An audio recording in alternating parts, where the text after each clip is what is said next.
న్యాయాధికారి మానవులు పూర్వజన్మలో చేసుకున్న పాపపుణ్యాల ఆధారంగా వారి నడవడికని శనీశ్వరుడు నియంత్రిస్తాడంటారు.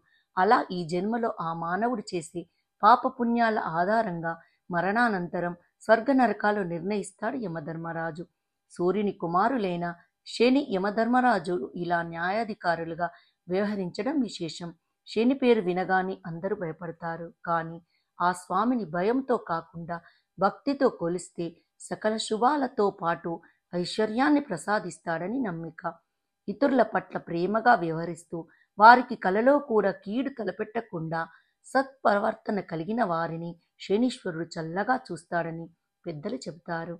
శనివారం త్రయోదశి తిథి వచ్చిన రోజున శనికి నువ్వుల నూనెతో అభిషేకం చేసిన, ఆ స్వామికి ఇష్టమైన నువ్వులు, నల్లటి వస్త్రం వంటివి దానం చేసిన శని ప్రసన్నుడవుతాడని, ఏలినాటి శని, అర్ధాష్టమ శని బాధల నుంచి ఉపశమనం లభిస్తుందని భక్తుల ప్రగాఢ విశ్వాసం.